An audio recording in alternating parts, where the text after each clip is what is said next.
So good. We, as I said, are in Acts chapter 9. I'll just give you a little, not going to give you the full history, just a background here. Saul, the enforcer for the religious leaders in Jerusalem, has just become a follower of Jesus. And as true to his personality and his devotion to following and seeking God, he went from being devout in protecting the law to devout in drawing people to the truth of who Jesus was and is. And so we're told as soon as he received his eyesight back, he immediately began preaching in the synagogues. And then he had to flee to Jerusalem. He gets there, and people don't believe that it's true. They think it's some sort of a setup. But Barnabas stands up for him, and he becomes part of the community of faith in Jerusalem. But as he continues to preach, specifically preaching to the Hellenistic Jews, they again, just like they did with Stephen, want to have Saul killed. So they take Saul, and the Christians there in Jerusalem take him and send him off to his hometown of Tarsus. And we now have a transition in verse 31. It says, "The church then had peace throughout Judea, Galilee, and Samaria, and it became stronger as the believers lived in the fear of the Lord and the encouragement of the Holy Spirit. It also grew in number." So the church is growing, it's expanding, and there's a time of peace. I just thought it might be helpful for us today because there's going to be places mentioned today as we're going through. I'm going to throw a map up here for just a second. And as you see, along the Mediterranean Sea, up at the top is Galilee, Samaria, and Judea. And Jerusalem's there in Judea, just above the word Judea to the right. That's where Jerusalem is. That's how much the church has spread. It fairly significant, encompasses a great deal of space as far as number of cities and then the number of believers. And today we're going to be in a couple of those places with Peter. But I just want you to kind of have in your mind, the church is spreading, and it really is growing strong outside of Jerusalem. The church at this point still saw itself as really an extension of the Jerusalem church. And that is that's contextually helps to understand some of the stuff we're going to see today. But we will see, this is a transition the author Luke is doing for us. There's several things little indicators that he gives us that God's about to do a big work and change things even beyond the direct influence of Jerusalem. And it's starting with what we read about and see today. So the good part of it is that the church is experiencing a time of peace. Partly because Saul has become a follower of Jesus, but there's another very interesting historical thing that was taking place right at that same time and may have coincided with why there was peace at the time. I don't know if you're aware, at this point in time, do you have in your mind who the Roman ruler is now during this time of the New Testament? It was a dude named Caligula, if I can even say his name. And if you know much about history, you know he wasn't a very good guy. And he is now emperor. And one of the things that he wanted to do, in fact, he was demanding be done, is that a statue of him be placed in the temple in Jerusalem. So what happened was Saul is out persecuting the church. He becomes a follower of Jesus. He's back even in Jerusalem teaching about Jesus. The focus of the religious leaders kind of came off of this expanding church, and they were defending and refusing for this image because that would be a total defilement of the temple. And so God uses all kinds of circumstances to allow for his church to continue to grow. And so for a period of time, I think Caligula died, what it was, 42, I think, something like that, 41, 42. So there were several things happening that allowed the church to continue to grow. Okay, so I just wanted to put context there. That's where I want us to understand. Let's jump in now in verse 32. And again, Luke uses this word, meanwhile. Meanwhile, Peter traveled from place to place, and he came down to visit believers in the town of Lydda. So, if you remember on that map, Lydda was out toward, about 3/4 of the way toward the Mediterranean Sea from Jerusalem. And so what is happening now, just as we saw earlier, if you remember in our study through the book of Acts, when Philip went down to Samaria, he preached the good news of Jesus, and many became followers. And in fact, it says a good portion of Samaria at that time became followers of Jesus. So Peter and John came from Jerusalem, and they laid hands on the believers. They received the Holy Spirit, and they came as a means of recognizing in that and giving a sense of assurance to these new believers that they were part of this movement of Jesus. As the recognized apostles of Jesus, this is what they did to incorporate and include all the new followers. So the same thing is happening now. We know that Peter, for a period of time, and specifically during this time of peace that the church was having, he traveled to the churches in that area of Samaria and in Judea and in Galilee. He traveled to the churches, and he would go there to give them encouragement because, as I said earlier, they still saw themselves as an extension of the Jerusalem church. So he was the one going around keeping that connection. So it's at this point, Peter's traveling place to place, and he came down to a town in Lydda. Okay, so now we pick up in verse 33. There he met a man named Ananias, and there's all these A-starting words, and my brain mixes them up here. Aeneas, who had been paralyzed and bedridden for 8 years. Peter said to him, Aeneas, Jesus Christ heals you. Get up and roll up your sleeping mat. And he was healed instantly. Then the whole population of Lydda and Sharon saw Aeneas walking around, and they turned to the Lord. Okay, pretty cool thing. I want you to catch something that's happening in this section of Acts and what Luke is recording for us. If you remember the big stir, and we called it the Battle of the Temples back earlier in Acts, what did that start with? It started with a miracle by Peter healing a lame man outside of the temple. Then if we move forward, what takes place is it's the preaching of the good news. Luke explains and shows us how we have Stephen before the religious leaders. We have Philip down in Samaria. We have Peter and John. He's showing and following the expression and teaching of the good news. We now are being brought back to another set of miracles. In fact, there's no teaching that takes place in this section of Acts, which is kind of unusual if you look through what's going on. Instead, the focus is, and Luke lets us in on an insight, God is starting a new movement, a new direction, and he's doing it again with the miraculous. He's laying a foundation of the miraculous so to expand the church so that the gospel and truth of Jesus can continue to be proclaimed. So that's what's happening here, is that as Peter comes down, it doesn't tell us that Peter was teaching the good news. He wasn't going to the synagogues. He simply says there he met a man. We don't even know how he met this man. We don't know if this man was a follower of Jesus. We're not told. We are simply told that Peter meets this man, and he's been paralyzed, so we get some details. He's been bedridden for 8 years.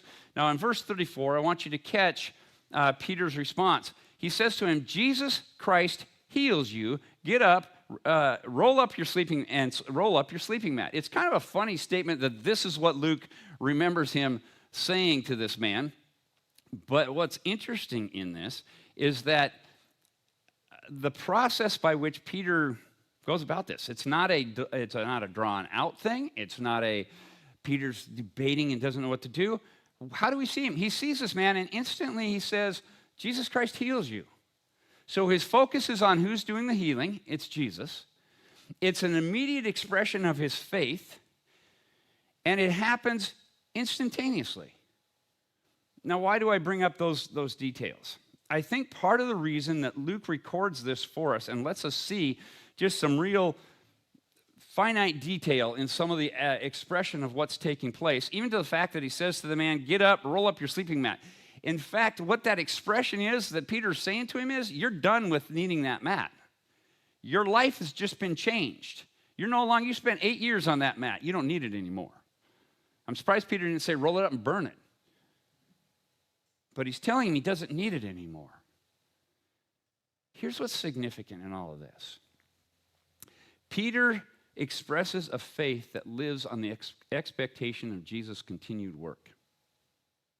This is one of the things in the book of Acts that I am so impressed with Peter and with the others is their faith is not a faith of wishful thinking or I hope it gets better. It is an expectation that Jesus has promised that he is going to continue to work, and they expect him to continue to work. So let's bring it to us today. How much do you expect of Jesus? Let's break it down just a little bit. Jesus is the creator of the universe. In fact, the Bible is very clear. He thought it into existence. His word brought it into being.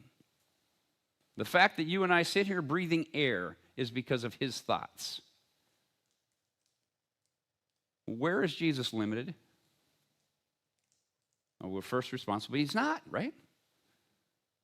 Does your faith allow Jesus to be the God of creation? Let's take it on another perspective. Jesus walked out of the tomb. Jesus promised that in walking out of the tomb, he paid the debt of every wrong we've ever done. All we have to do is put our faith in him. And that grace is applied to our lives. Does your faith allow Jesus to remove your sin? Or do you still hold on to some, thinking he can't change it? You see, the example that we're being given in this passage and in the book of Acts is that faith is not a debated subject. Faith is has a solid foundation in Jesus himself. They know who he is. And Peter lives according to who Jesus is, not according to his circumstances. And he is sensitive. There's something that we'll pick up on here in a minute in the next occurrence or next thing that happens, is that Peter is very evidently sensitive to the Spirit's leading. And his faith allows the Spirit to direct his life. His faith allows for the voice of God to be constantly in his ear and respond obediently. Now, the cool thing is, we're going to see, and Luke is setting us up for this, that Peter's going to have some struggles when it comes to certain areas of his life to apply the truth of his faith. But right here we are seeing that Peter has a faith that changes his existence as well as the existence of those around him. And that's why, as the author here, Luke is wanting to set this up for us to see the faith of Peter, and then to see how even a man of faith who knows Jesus on a firm foundation will still struggle in certain areas, to allow the truth of who Jesus is to change the way they see the world. Do you struggle at all seeing the world through a lens of faith? Let's be honest, I think most of us do at certain times. You know, the great thing about God is he's patient. And he wants to take us with a faith that is firmly found in Jesus, that will act according to what we currently know, and that will allow us to be stretched to the next level. A friend of mine always used to say, live your faith to its extreme edge.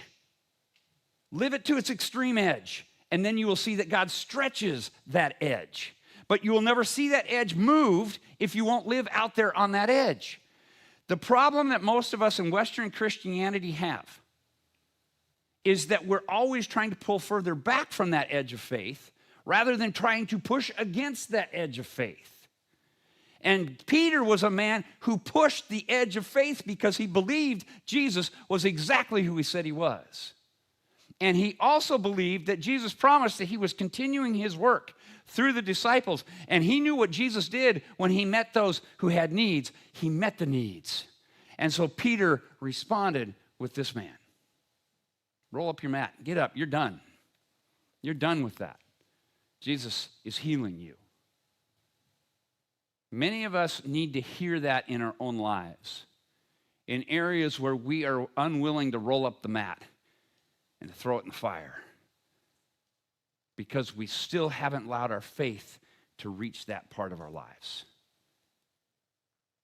Let's allow Peter to be the challenge to us to be able to walk into circumstances of our lives where our first natural reaction is not one that sees things from a perspective of Jesus, but instead is we run to Jesus when it all breaks loose and hope somehow he's going to protect us. We've got to move off of that and live as those with a boldness of faith that expects Jesus to be Jesus. Because what happens? What comes out of that? I would say in this situation, you think there was much joy involved? Kind of like the guy back in the temple. What was his reaction? In fact, he caused the whole for the disciples because he wouldn't stop running around, jumping up and down, screaming and shouting. God had healed him. He was super excited, been able to go into the temple for the first time. He was with God. He was excited. The same thing with this guy. You telling me if I've been paralyzed for 8 years and been laying on the same stinky mat, that I wouldn't be pretty excited that this guy just walked in and said, Jesus has healed you, and suddenly I'm able to stand up and roll up my mat? There's joy, as the song says, in the house of the Lord. There's joy in the presence of our Savior. There is joy when we let the barriers fall and Jesus live. I want to tell you a truth that oftentimes we as followers of Jesus struggle with. The barriers to the activity of God are not according to his strength or character. God faces no barriers. So where do the barriers come from? Me. That's a lesson that Luke is wanting us to see. That we've got to be those who drop the barriers in the presence of God and let him flood the circumstance so his power can be active. His power can change reality. Let's go on further. Verse 36. There was a believer in Joppa named Tabitha, which in Greek means Dorcas. Don't call her by her Greek name. Her friends didn't. Let's put it that way. No. But she was always doing kind things for others and helping the poor. About this time, she became ill and died. Her body was washed for burial and laid in an upstairs room. And I love the next word, but. The believers had heard that Peter was nearby in Lydda, so they sent 2 men to beg him, please come as soon as possible. Okay, there's some things not written here that we need to understand culturally that helps us understand even more the urgency of what's being requested of Peter. Here's what they are. If a person died, and especially as a Jewish person, and where these people are, she was Jewish. I'll save some time there. So she would have, by tradition, some of it goes back to the law, much of it has been ingrained into culture. If a person died, they needed to be buried by sunset of that day. Okay? Otherwise, there was nature of the household becoming unclean and those who would be around her to become unclean. So it would be that Peter would need to get there before sunset. Now, maybe the question needs to be asked, why did they send for Peter? Well, I think we're given clues in here as well. First of all, it says that her body was washed for burial. There was a 2-part process to burial. There was the washing of the body and then the preparation of the body for burial. We're not told that they had prepared her body for burial, just that her body had been washed. And then she was placed in an upstairs room. Okay, so the believers go to find Peter, and they beg him, please come soon. Well, the clock would be ticking, obviously. Sunset's going to come. But we also need to realize that where Lydda to Joppa is about 11 miles. And you got a pretty good distance to cover. And so there's some things that need to happen quickly. So let's put ourselves in those shoes. Those guys, I don't know how they got there, but they got there, and they got there as quick as they could, and then they get Peter. They got to get Peter back. But I want you to understand something, and I'll ask the question, why did they go get Peter? And why are they begging him to come? What do you think their expectation was? She's dead. Now, they would have heard, I'm sure, already that Peter had healed this man, but they would know also that Peter had healed the man back we read about outside the temple. They would have known of the other miracles that had gone on. What Luke is wanting us to catch here is that these believers in Joppa had a faith that expected for Peter to bring that girl to life. Their faith was in Jesus, and they believed Peter was the means for that power to be released, because it had, to this point, had only been the disciples who had been performing miracles. They needed this disciple who was the closest one, the apostles. Closest apostle was Peter. We got to get him here. I love the faith of these people. Even death doesn't stop the power of Jesus. Now, we should know that. They knew that. Jesus had risen from the dead. You see, so the expectation was Jesus has already conquered death. Anyone who has their faith in him can also experience a resurrection. So we move on. So Peter returned with them, and as soon as he arrived, they took him to the upstairs room. My guess is the urgency stated in as soon as he arrived is probably the sun's getting pretty close to the horizon. But in that also, they continue to proclaim the truth of the power of Jesus. This is continues here. The room was filled with widows who were weeping and showing him the coats and other clothes Dorcas had made for them. That's a cool picture because if you remember back earlier on when they chose the 7 to provide for the widows in the church, we're seeing that it has become, and I told you before, it was a carryover from a Jewish practice that you cared for the widows and you cared for the orphans. And Dorcas has taken this, Tabitha has taken this, still her name, but I prefer Tabitha. Show her a little respect. And but Tabitha has taken it personally. Tabitha has been living out what God asks of his people. Care for the widows. And I just think it's awesome. She has done it in practical ways, coats and clothes that she has made for them. But Peter asked them all to leave the room. And I'm going to give you a little side note here. Maybe sometime this week, go read Mark chapter 5. Okay? There is a great similarity between what Peter does here and what he saw Jesus do in Mark chapter 5, where Jesus raised a girl from the dead. And personal opinion, I think Peter is going, what do I do in this situation? Well, I saw what my Savior did. I'll repeat it. And he all but one word repeats the same. He goes through the same process that Jesus went through in raising that girl. And here's what's cool. He goes, and first thing he does, he knelt and prayed. He knelt and prayed. I talked to you a moment ago that Peter is sensitive to the Holy Spirit. What do you think Peter's praying about? Some of us might be thinking, if it were me in that case, God, don't make me a fool. You see, our faith hasn't been stretched to the limit that we're afraid we're going to look bad if God doesn't come through. God, what do I do here? I can't. She's dead. I can't do anything about that. So what? Help me have a good message. We would come up with something that would be short of the reality of Jesus. But Peter, I'll tell you, was not praying about that. Now, again, I can't go and I can't list you out his prayer. We can't sit in and listen. Peter was praying, God, what do you want me to do? What do you want me to do? And in the sensitivity of response to God, he then turns to the body and he says, get up, Tabitha. And she opened her eyes.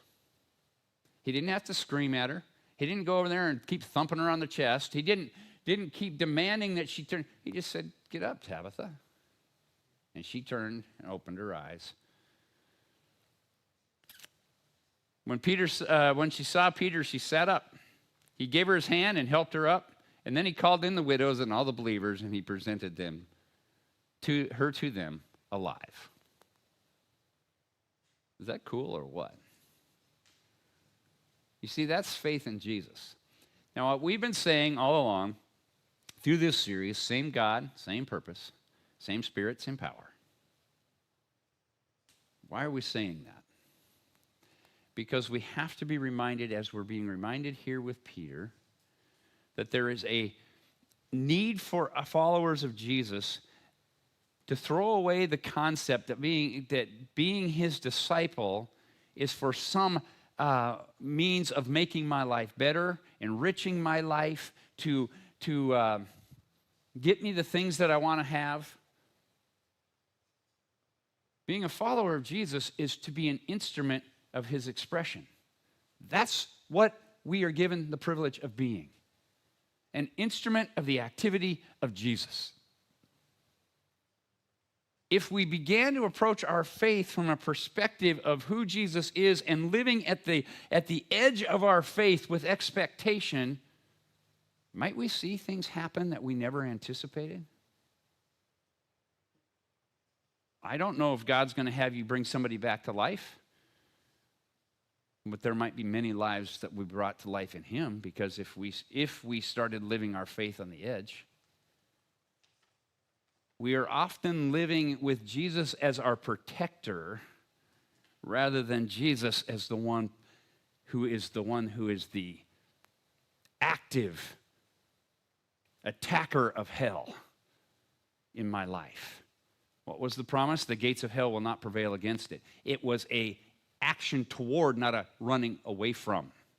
And that is what every believer is called to be, going into the fight with faith in Jesus. We put on the whole armor, but we let Jesus fight through us. We are his representatives in the spiritual battle in this world, and we want to often not only take off the armor because it's just too heavy, we want to hide in the corner because we're still scared that we'll somehow be harmed in the process of living out our faith. Jesus is still active.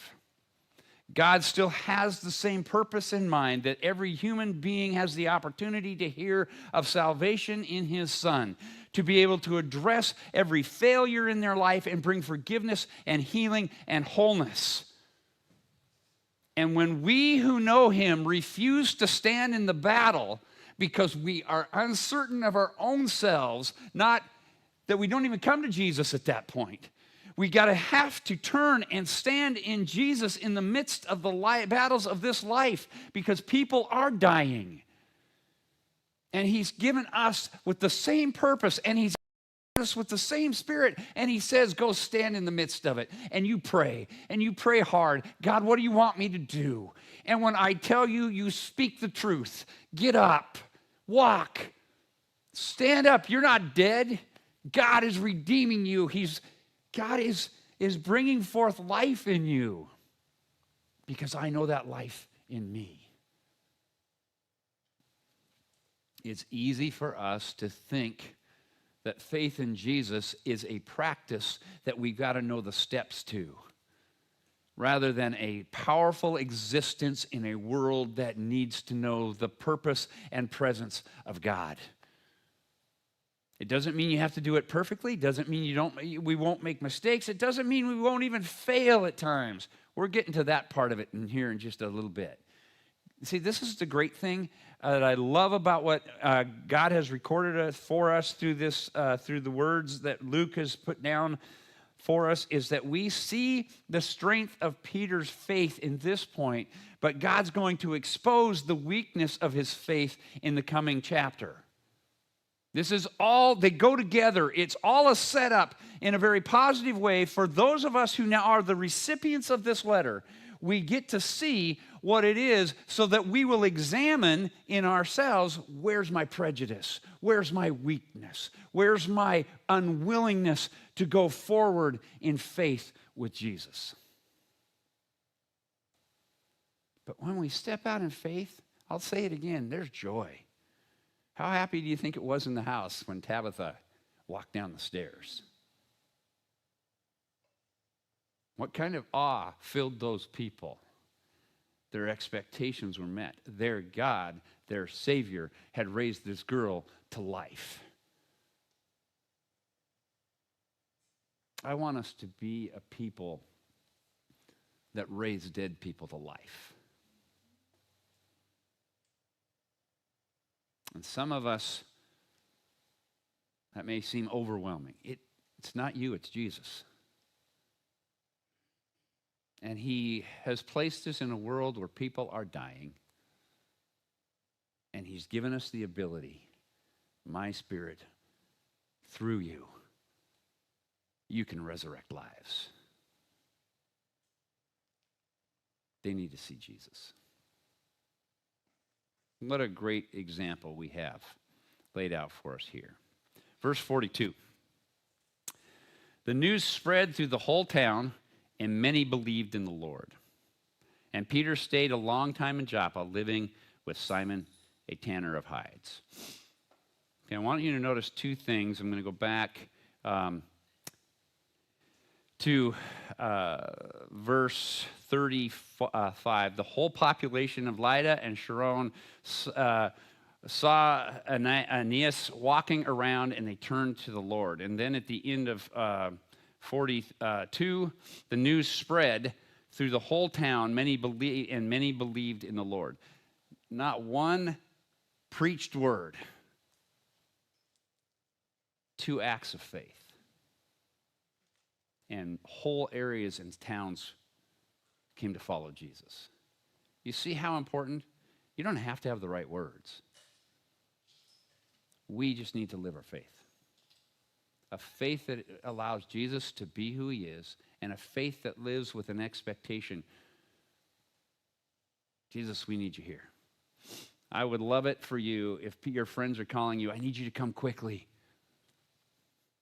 I think I'm dying. I need help. And you're able to walk in with the presence of Jesus and bring life where there's death. Same purpose, same Spirit, same power. Jesus is still at work. I want you to notice one other thing. Luke, as I told you, I've mentioned several times, a very good writer, and he intentionally does things. And in the very last statement he makes in verse 43, and Peter stayed a long time in Joppa, which is cool. I can understand why. You know, all these people have come to Christ in that whole area. He's now down there telling them how to follow Jesus. Well, that's cool. But then just a little thing we'd skip right over. And he says, living with Simon, a tanner of hides. How many of you think that's significant at all? Anybody? Let me give you a little insight here, and it totally and directly relates to what's coming. God is working on Peter as much as he is showing us how to live our faith. In the culture at that time, a person that tanned hides, and where this is, most likely Simon was a Jew. In fact, there's several reasons. Beyond his name, he was a Jewish man. He had a business of tanning hides. Someone who tanned hides was considered unclean by Jewish law because they were touching the remains of a dead body. And so, now what's funny on that, there's some hypocrisy in that, but I won't go into that whole line of it. But that was how the law would apply it. And so Simon would be seen as somebody who was unclean. But he was still a Jewish man, and he probably was observant of the law, and he probably did what was necessary for him to continue to walk with God. Now, by this point, my guess is since Peter's living with him, he's a follower of Jesus, and he's probably found some freedom in that. But what's interesting is that Peter stays with him. We're getting a little clue of where Peter's struggle is going to be. What's clean and what's unclean. And how does Jesus make a difference in that? You see, this is going to be a little different than something we might understand, but this is a major cultural issue, and Jesus is pushing Peter to have to live his faith in response to a significant cultural issue. And it's starting with his living with a tanner who would be seen culturally unclean, and it's really kind of funny. Go read chapter 10 so you're prepared. You'll understand what I'm talking about. But this becomes a struggle point for Peter. So let's just think for just a moment. We've talked about several different things, and I've tried as we've gone to apply it to our lives specifically. Where are we living on our faith? Are we living it back in a position of defense, or are we taking the offense and living at the edge and allowing God to stretch our faith so we can see him go further? You see, our faith is not based in our ability and our personality and our experiences. Our faith needs to be based on God and what he has done through Jesus. When we see Jesus clearly, that then defines how I live out my faith. We need to become those who live our faith as an expression of Jesus in the presence of those who need him.